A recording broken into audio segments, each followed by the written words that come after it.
Hello అండి. అందరికీ నమస్కారం. అందరూ ఎలా ఉన్నారు? టిఫిన్‌లు, కాఫీలు అయిపోయినాయా? వంట మొదలు పెట్టేసారా? నేనైతే రేపు ఉదయం దోసల కోసం ఒక కప్పు జొన్నలు, ఒక కప్పు పెసలు, ఒక కప్పు ముడి బియ్యం నానబెట్టాను. ఇక ఉదయం టిఫిన్ కోసం అని చెప్పేసి నానబెట్టిన వాటిని శుభ్రంగా కడిగి మిక్సీ జార్‌లో వేసుకొని, చిన్న అల్లం ముక్క, జీలకర్ర, 2 పచ్చిమిరపకాయలు వేసి దోస బ్యాటర్ రెడీ చేసుకున్నాను. ఇప్పుడు టిఫిన్ కోసం దోసలు వేస్తున్నాను. నాకేనా? అందరికీ కూడా అలాగే అనిపిస్తదా? జొన్నలతో ఏది చేసినా గూడా చాలా టేస్ట్‌గా ఉంటది. ఉప్మా వేసినా, దోసలు వేసినా, జొన్న ఇడ్లీ చేసినా, ఏది చేసినా గూడా జొన్నలతో చాలా టేస్ట్‌గా ఉంటది. నాకే కాదు మా ఇంట్లో వాళ్ళకి కూడా బాగా నచ్చుద్ది.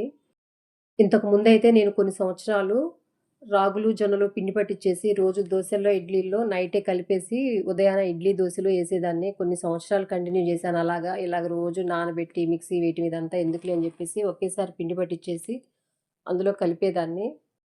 కొన్ని సంవత్సరాల క్రితం నాకు బ్యాక్ పెయిన్ వచ్చింది. నడవలేకపోయేదాన్ని. అసలు కూర్చోలేకపోయేదాన్ని. డాక్టరేమో ఒక ఎక్సర్‌సైజ్ చార్ట్ చెప్పి, కాల్షియం టాబ్లెట్లు కంటిన్యూగా వేసుకోవాలి. అలాగే మీట్ ఎక్కువ తినమన్నారు. నేను నాన్ వెజ్ అంతగా తినేదాన్ని గాదు. నేను ఇంగ్లీష్ మెడిసిన్స్ కూడా అంతగా వాడేదాన్ని గాదు. సమ్మర్‌లో పిల్లలకి జావ కాసి పెడదామని జెప్పేసి రాగులు, జొన్నలు తీసుకొచ్చి పిండి పట్టిచ్చేసి జావ కాసేదాన్ని. ఇక అట్లా పిల్లలు ఒక్కొక్కసారి తాగేవాళ్ళు, ఒక్కొక్కసారి తాగేవాళ్ళు కాదు. వాళ్ళ చేత బలవంతంగా తాగిచ్చేదాన్ని. నేను కూడా అలాగే తాగేదాన్ని. అట్లా ఒక 2 నెలలు, 3 నెలలు కంటిన్యూ అయిన తర్వాత నాకు ఆ నొప్పులు చాలా వరకు తగ్గిపోయినియి. బ్యాక్ పెయిన్ అనేది లేదసల.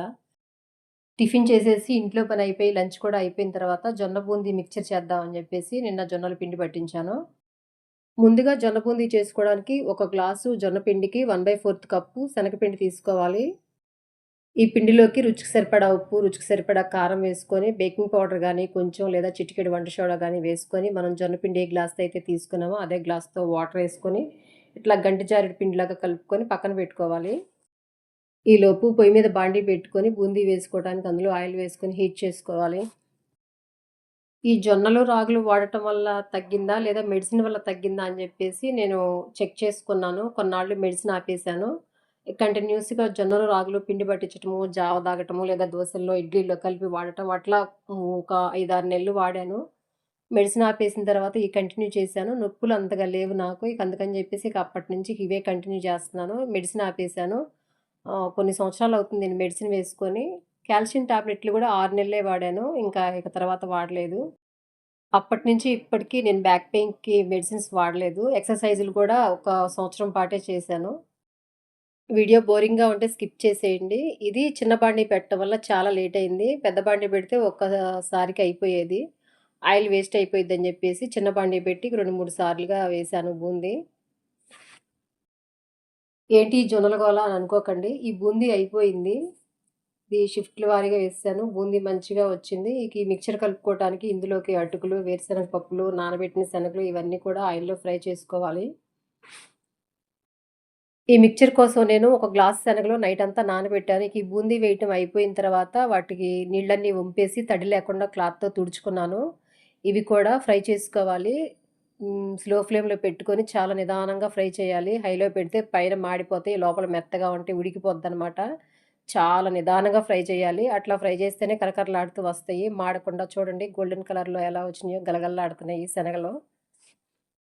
ఇవి ఫ్రై అవ్వటానికి పావుగంట టైం పట్టింది. సిమ్‌లో పెట్టుకొని ఫ్రై చేసుకున్నాను. మంచిగా ఫ్రై అయినయి మాడకుండా. ఇప్పుడు ఒక గ్లాస్ అటుకులు తీసుకొని అవి గూడా ఫ్రై చేసుకోవాలి. మిక్చర్ అంటే తెలిసిందే గదా! మనిష్టం అందులో ఏవైనా కలుపుకోవచ్చు. స్వీట్ షాపుల్లో అయితే సన్న కారప్పూస కూడా కలుపుతారు. నేనింక అంత టైం తీసుకోదలుచుకోలేదు. సింపుల్‌గా అయిపోవాలని జెప్పేసి ఇట్లా ఈ 4 వరకే కలుపుతున్నాను. ఇలా ఫ్రై చేసుకున్నవన్నీ టిష్యూ పేపర్ మీద వేసుకుంటే ఆయిల్ మొత్తం పీల్చేసుకుంటది. ఇవి గూడా మంచిగా ఫ్రై అయినియి. ఇప్పుడు వేరుశనగ పప్పులు గూడా ఫ్రై చేసుకోవాలి. ఏదైనా సరే సిమ్‌లో పెట్టుకొని మాడకుండా ఫ్రై చేసుకోవాలి. ఆయిల్ బాగా హీట్ అయ్యి ఉంటది గాబట్టి, ఇవి ఫ్రై అవ్వటానికి ఎక్కువ టైం పట్టదు. శనగలు ఒక్కటే టైం తీసుకుంటది ఫ్రై అవ్వటానికి. మిగిలినవన్నీ తొందరగా అయిపోతాయి. ఇవన్నీ ఫ్రై అయిపోయిన తర్వాత లాస్ట్‌లో కరివేపాకు, చిన్నుల్లిపాయలు కూడా ఫ్రై చేసుకోవాలి. ఇది ఫ్రై అయిపోయింది. కరివేపాకు తొందరగా ఫ్రై అయిపోద్ది గదా! ఇది ఫ్రై అయిపోయిన తర్వాత కొంచెం జీడిపప్పు గూడా ఫ్రై చేస్తున్నాను. స్వీట్ షాపుల్లో అయితే చిన్న చిన్న బిస్కెట్‌లు, పెద్ద కారపూస, చిన్న కారపూస మొత్తం కలిపి మిక్స్ చేస్తారు. చాలా బావుంటది తినటానికి.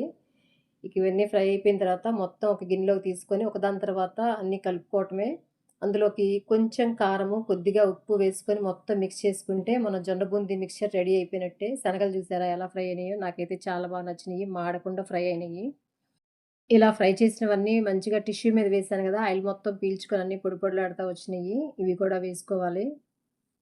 ఇవి మొత్తం దాదాపు కేజీ పైనయింది. అన్నీ పావు కేజీ, పావు కేజీ వేశాను. కేజీ పైనయింది. చూడండి చాలా కలర్‌ఫుల్‌గా ఉంది. రుచికి కొంచెం కారము, కొంచెం ఉప్పు వేసుకొని మొత్తం మిక్స్ చేసుకుంటే జొన్న బూందీ రెడీ అయిపోయింది. చూడటానికే కాదు టేస్ట్ కూడా చాలా బావుంది.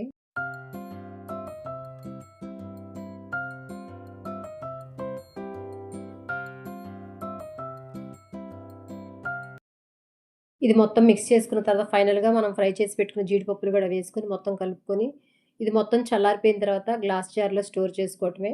గాలి తగలకుండా ఉంటే కరకరలాడుతా ఉంటుంది. ఇందులోకి వెల్లుల్లిపాయలు, కరివేపాకు, ఉప్పు, కారం వేసాం కదా! మంచి స్మెల్లొస్తుంది. గుమగుమలాడిపోతుంది. మా వాళ్ళకైతే చాలా బాగా నచ్చింది. నేను జొన్న పిండితో చక్కరాలు, చెక్కలు చేశాను గానీ, ఇట్లా మిక్చర్ ఎప్పుడు చేయలేదు. టేస్ట్ చాలా బావుంది. ఇదయిపోయిన తర్వాత రసం పౌడరు, ధనియాల పౌడర్ గూడా మిక్సీ పట్టాను గదా! అది గూడా జార్‌లో స్టోర్ చేసేసాను. ఇవాల్టికైతే ఇదేనండి వీడియో. మీకెలా అనిపించింది? నచ్చితే లైక్ చేయండి, షేర్ చేయండి, సబ్స్క్రైబ్ చేసుకోండి. ఉంటానండి. బాయ్.